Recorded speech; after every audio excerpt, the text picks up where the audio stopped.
এই ওই অফিসারকে ডাক দাও, গাড়িগুলো ঘোরা চলবে না। আচ্ছা দেখি অফিসারকে ডাক দাও এখানে। প্রাণ পেয় 12 নম্বর ওয়ার্ডবাসী পৌরসভার ভালো আছেন আপনারা? আমরা ঢাকাতে শপথ 17 তারিখে নিয়ে 18-19 আমরা এমপিদের ট্রেনিং ছিল, শেষ করে কালকে রাত্রে এসে পৌঁছেছি কুষ্টিয়ায়। 26 তারিখে আবার সংসদ অধিবেশন বসবে। এই 4-5 দিন আছে আপনাদের সাথে। আমরা চাচ্ছি কুষ্টিয়াকে ক্লিন করার জন্য। ক্লিন মানে শুধুমাত্র রাস্তাঘাট পরিষ্কার না, আমরা নিজেরাও যেন পরিষ্কার থাকতে পারি। আর এই পরিষ্কারের জন্য আমাদের এই 3.5 হাত বডি, এর ভেতরে কোনো হারাম যেন না যায়।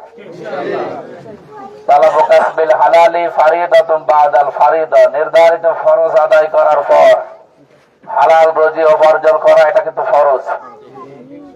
লা ইয়াদখুলুল জান্নাতা জাসাদুন গুযিয়া বিল হারাম। জান্নাতে ওই শরীর যাবে না যেটা হারাম দিয়ে তৈরি হয়। মদ এটা তো হালাল নাকি? সুতরাং এই হারাম জিনিস যেন কেউ ভেতরে না নেয় এবং এটা মানুষের ভেতরেও কেউ যেন না দেয়। এখন এই মাদক মুক্ত করার জন্য, মদ বলতে শুধুমাত্র ওই লাল পানি ওইটাই না, আরো বিভিন্ন জিনিসকে মাদক বলা হয়।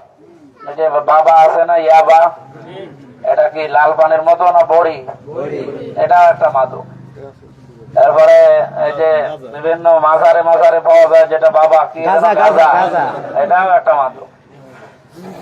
আর সর্বনিম্ন এর হচ্ছে যে সিগারেট, বিড়ি যেগুলো আছে, তামাক আগুন দিয়ে পোড়ানো হয়, এগুলো মাদকের ভেতরেই। কিন্তু এগুলো অত নিকৃষ্ট পর্যায়ের না, বড় পর্যায়ের যেগুলো, এইগুলোর সাথে যারা জড়িত, আমরা এইটা ক্লিন করা দরকার। আমাদের শরীর শুধু না, আমাদের পরিবার এবং এই সমাজও নষ্ট করে দিচ্ছে এই সমস্ত নেশা দ্রব্য। দেখতে পাচ্ছি না, নেশা দ্রব্য এগুলোর কারণে আমরা ক্ষতিগ্রস্ত। এর আগে যাই হয়েছি, সামনে যেন আমরা না হই।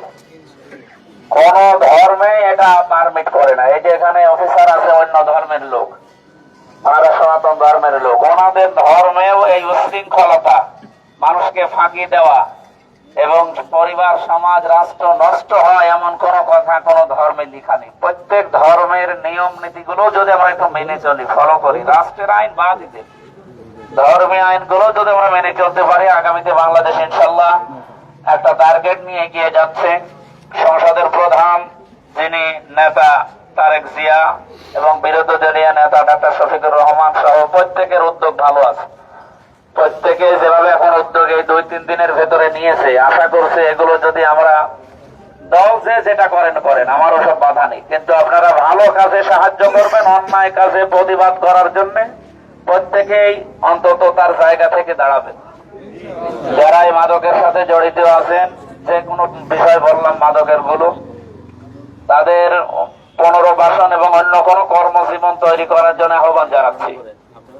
মানে এই হারাম কাজ, এই অবৈধ কাজ, নিন্দিত কাজ করে আপনি নিজে যেমন ক্ষতি করছেন, এই পরিবার, সমাজ, রাষ্ট্র এবং কুষ্টিয়াকে বসবাসের অযোগ্য করার জন্য আপনারা দায়ী। আপনাদের আমরা সামনে দেখি আইন আদালত আছে, এরপরে দেশের রাষ্ট্র কাঠামো ব্যবহার করার মাধ্যমে আমরা চেষ্টা চালাবো ইনশাল্লাহ। বিভিন্ন মন্ত্রণালয় আছে, এগুলোর সাথেও যোগাযোগ করি। প্রায় 49 জন মন্ত্রী হয়েছে, আপনারা জানেন। সব জায়গায় সরকারি দল বলেন, বিরোধী দল বলেন, প্রত্যেকেই আমাদের যাওয়ার অধিকার ওখানে আছে। আমরা চেষ্টা চালাবো আপনাদের সাথে নিয়ে যে কোনো কাজ করি।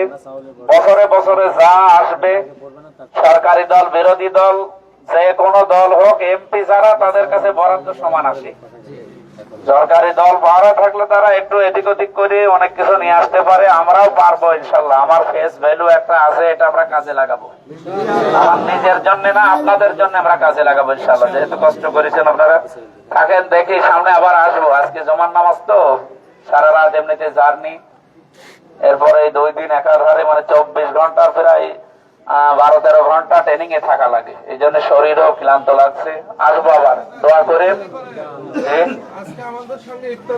ইফতারি অনুষ্ঠান মনে হয় আছে এক জায়গায়, এই যে কোন জায়গায় যেন ওটা, এক জায়গায় আছে। আমার আজকে হবে না, 26 তারিখ পর্যন্ত আছে কুষ্টিয়ায়। এরপরে দেখি এনার সাথে কথা বলেন, জেলা 25 তারিখ পর্যন্ত কথা বলবো ইনশাল্লাহ। দোয়া করেন, দেখি দাদা দেখলাম সে দাদা কোথায়? দেখো এই দাদা আসসালামু আলাইকুম। ভালো আছেন আপনারা? আলহামদুলিল্লাহ। ভালো আছেন? আমি করছি। হ্যাঁ। 11 নম্বরে আমার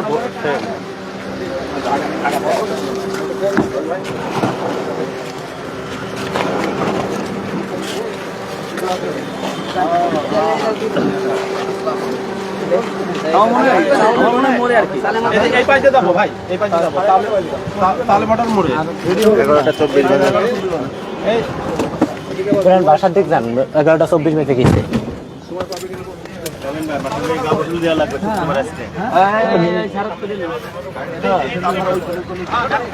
এগুলো